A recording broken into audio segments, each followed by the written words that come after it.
Just this morning, ChatGPT released a bunch of brand new upgrades that completely change everything once again, because they launched ChatGPT 5.6 and ChatGPT Work last week, but now they've got brand new settings you need to make sure that they're turning on. They just launched a brand new app that you need to make sure that you're updating, and so much more. So let's dive into all these changes and how to get the most out of them.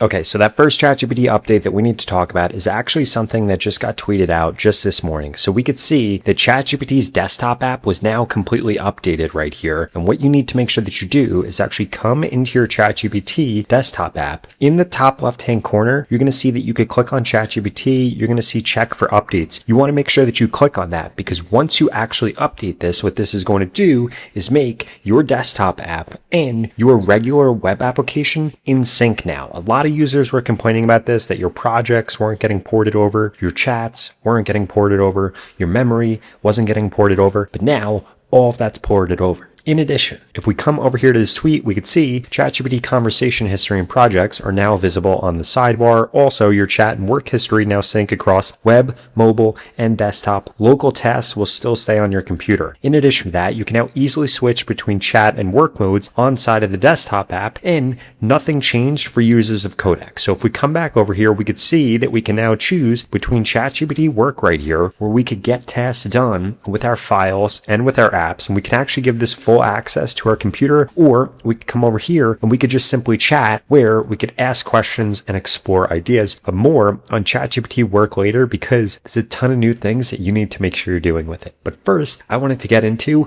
a bunch of new settings that ChatGPT released that you need to make sure you're turning on. Now, those settings are actually going to be different whether you're on the desktop or if you are on the web application. So I want to go through the desktop first. What you're going to want to do is click on the bottom left-hand corner right here. You want to click on settings, and this is going to bring up tons and tons of different settings that you need to now make sure are going to be enabled and are going to be used. The first ones that I want to go through are going to be computer use right here. You want to make sure that you have any app installed right here. You want to make sure that you have the Google Chrome extension installed, Microsoft Excel installed, because what this is going to allow you to do is actually allow ChatGPT to take over your computer and the different apps that you're using, which makes it way more powerful if you're using this desktop app. In addition to that, you could actually let ChatGPT use your Mac when it's locked. So even if your Mac is off, ChatGPT could use it. Again, depending on what you're using ChatGPT for, you might want to turn this on. In addition to that, under browser right here, you want to make sure that you're coming over here and you are turning this on. This is going to allow ChatGPT to actually control its built-in browser. In addition to that, you can actually choose what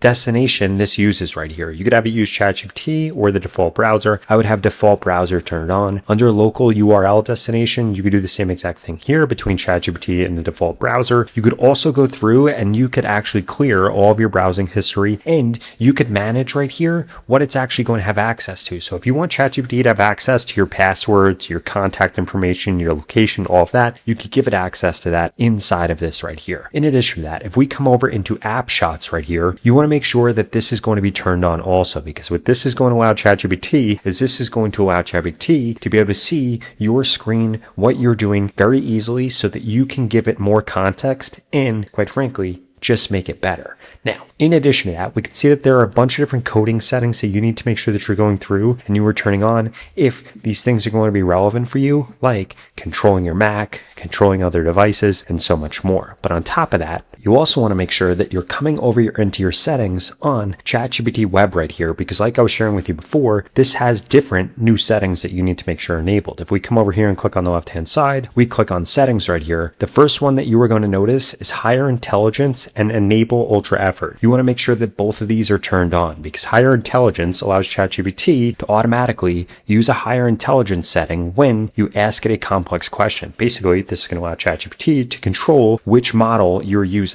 In addition to that, enable ultra effort. This allows ChatGPT to use multiple agents in parallel for your most ambitious tasks. What this is going to allow it to do is, one, be able to handle more advanced tasks, but two, get them done a lot quicker. Because if you're not doing things in parallel, that means you're doing one and then another and then another. You don't want that happening. You want 3 different paths all getting done at the same time, because things get done way faster. In addition to that, if we come under voice right here, we're going to see that this looks completely different. We can now choose which voice model you're actually using between live, advanced, and standard. In addition to that, you can control the intelligence under here between instant, medium, and high, and you can now go through and actually choose a bunch of different voices. I would strongly suggest that you go through and you actually play with this and see which one you like the most, which one fits your personality the best, and which intelligence you need depending on how you're using ChatGPT voice. In addition to that, if we come under personalization right here, we could see that they released a bunch of new things like base style and tone. You can now choose which one you want. Characteristics is also new, so you could choose how warm it is, how enthusiastic it is, how many times it uses headers and lists, or if you wanted to use more clear formatting or more paragraphs. In addition to that, you could choose whether or not it uses emojis directly from inside of personalization right here. Now, you also want to make sure that you're coming into data controls and you are actually going through and you are allowing this based on what you actually find comfortable, because we can see there are a lot more data controls in here. In addition to that, under cloud browser, you want to make sure that you're coming in here and you are actually turning this on. I would strongly suggest that you probably have this on always allow if you feel safe with what you're asking ChatGPT to do, because then it won't question you every single time that you go to do something. Now, the next thing that we need to talk about is brand new to ChatGPT, and quite frankly, I'm pretty upset about this. And what I'm referring to here is now if we come over into usage, we could see ChatGPT is now tracking your usage right here. You could go through how many times you can actually reset your usage, and usage is going to be shared across Codex, Work, Workspace agents in ChatGPT. And what this is going to do is if you're trying to automate things, if you are trying to go through and you are trying to actually get this to do real work, like what I'm going to share with you in a little bit, this is going to eat away at your usage. And then the issue that you're going to run into is you're going to have to keep paying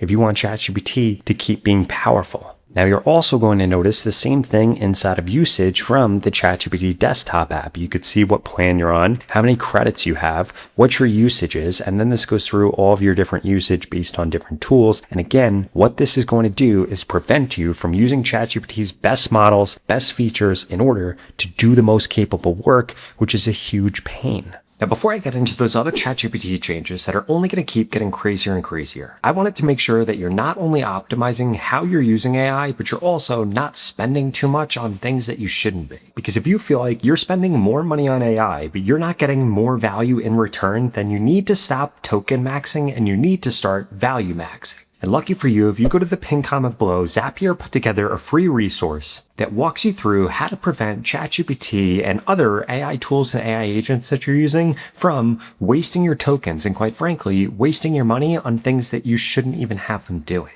On top of that, really quickly, I want to walk you through exactly how you could actually use this free guide and white paper that they created to get the most out of AI while spending less money doing stuff. Okay, so if you go to that pinned comment below, you're going to be taken to this page right here, which shows you how to actually stop your AI bill from climbing. And we could see that this goes through with different things. For example, how to get the same outcome with a very different bill, how people are saving 71% on average in order to run different agents. And we could see that the AI cost reckoning is here. So in order to get this, you're simply just going to click on get this guide right here. And this brings you to this 21-page guide that they put together that is absolutely incredible. And it shows you how to save up to 71%. So what you're going to do is you are going to download this right here, this guide. We're going to come over here. We're going to save this. We're going to come into ChatGPT, and then I actually want to put this in here. So we're going to take this right here and we're going to say, based on how I use ChatGPT and AI agents, please let me know what from this guide applies to me and how I can use it. And then what this is actually going to do is this is going to go through the guide for us so that we don't have to go through all 21 pages here. And this is going to give us a personalized response of exactly how we should be using this. And this actually goes through and says this is a very relevant guide for how I use AI. And this literally breaks down everything that I should be doing differently when it comes to my AI usage, my AI agents. And ChatGPT knows better than anybody because I'm actually going through and I'm using it all the time. Now, the next thing I wanted to show you here is just how powerful ChatGPT Work is. So we can now come over here and we could get this to do pretty much anything that we want. For example, I'm going to come over here and I'm going to say, I want to create a YouTube video for how the TikTok algorithm works for 2026. Could you please do research and give me the following? 1, I want 3 different title ideas. 2, I want a description optimized for SEO. 3, I want tags optimized for SEO based on the titles and the description. I want a script in my usual format and I want a thumbnail for the video. Now, I'm going to go through and I'm actually going to choose Terra for this because I want this to go through and do this a little bit quicker. I'm going to put this on high. Under speed, we're going to go with fast. We're going to click on send prompt right here. And this is now going to go through and this is going to work through what used to be like a multi-hour process for me. Doing the research, coming up with the titles, coming up with the description, having my editor go through and actually grab a thumbnail for me. This all used to take a really long period of time for me to be able to do this. But now ChatGPT Work is going to be able to handle this like crazy. Essentially what ChatGPT Work is they made ChatGPT Agent into just a chat feature that is way more powerful. And we can see this is now going through, pulling all of these different sources right here, which is absolutely insane. And it's going to create all of these different outputs. I mean, look at this. I could literally scroll here on the right side for a crazy period of time before I actually get to the bottom of this. And this is doing all of this in parallel, all incredibly quickly. And it's going to do hours of work for me, literally in probably less than a minute or two.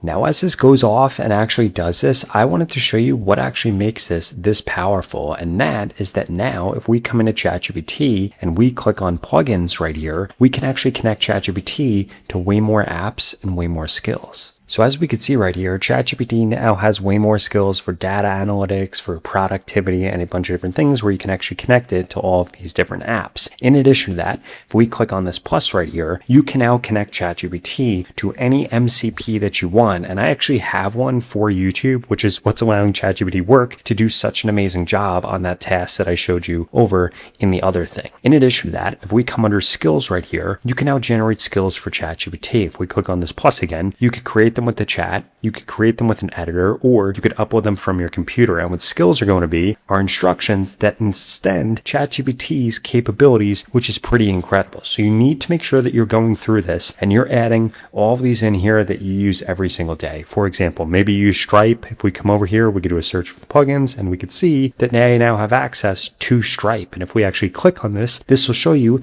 everything that this allows you to do, like show me a list of my customers or what products I have or the prices that I've created. And you can also get this to actually go through and create all these different skills right here, which is incredibly powerful. Now, if we come back over into my ChatGPT Work, we could see that this went through and this completed all of this. So we have our outputs right here. First, we have our thumbnail and we could adjust this if we wanted to in any way. But other than that, we could come over here and actually click on this video package and check this out. This goes through all of the different title options, gives me a recommended title, gives me an SEO description, gives me SEO tags right here. What's even crazy is that this literally knew what kind of call to action I added to my content and even put that there to check out Content Buddy. Now we can come over here and see this did the script in the exact format for which I do my content, which is incredible right here. And this goes through all the different updates that somebody needs to make sure that they're aware of. In addition to that, this also gave me a script for a YouTube short, goes through all of my different research insights, actually links out to them so I can understand exactly where it got this information from. And all of this is incredible. What's even crazier is if I come over to plugins right here, we could see we could set up this HeyGen plugin right here, which actually would allow me to connect this over here to my AI avatar right here. And this would actually create the entire piece of content for me. Now, I am going to guess that you probably can't tell right now whether this video was actually generated with AI or not. So in the comment below, let me know what you think. But the next thing that we need to get into are going to be ChatGPT sites. So now if we come back over into ChatGPT on the desktop right here, we click on sites right here. You can now come over here, click on create, and you can describe exactly what kind of website you want to build. And ChatGPT will literally go off and it will build the website for you. For example, if we come over into sites right here, we could see that I created this website right here that we actually have to change permissions on. So if we very quickly actually come over in here, and come over here to this little button right here, come over here and click on settings. It can actually come over here and share settings. I'm going to make this available to anybody. So we're going to come over here. We're going to make this available to anybody on the internet. We're going to publish this, and then I'm going to be able to show you exactly what this website looks like right here. So if we click on visit, this is now actually going to pull up this website for us. If we refresh this right here, we could see exactly what this website looks like right here. And look at this. This website is literally live on the internet. ChatGPT designed it. ChatGPT created it. We could literally even come over here, click on join accelerator, and this goes through everything that you can actually do. This is absolutely insane that you're now able to do this. So now from inside of ChatGPT now, we could get ChatGPT to control our computer. We could get ChatGPT to connect to anything that we want. We could get ChatGPT to build websites for us about anything that we want. We could get ChatGPT to actually be able to handle complex work. So now ChatGPT by itself connects to anything, can build anything, can automate anything. And we didn't even get into this, but if we come over into schedules now here, you could actually go through and create different automations for anything that you want. You could get ChatGPT to automate things inside of the plugins that I showed you. You could get it to automate research. You could get it to automate doing things on your actual computer. And all of this is now possible directly from inside of ChatGPT, both from ChatGPT Web and from the ChatGPT desktop app. And we're not even getting to the point that you can also use codecs from directly inside of here, which is insane. Now, if you enjoyed this video and you want to learn about a bunch of other new ChatGPT features that you need to make sure that you're using, you need to check out this video right here that walks you through a bunch of other changes. In fact, this video got more than 50,000 views in just 24 hours, so a lot of people are loving it, so I would check it out.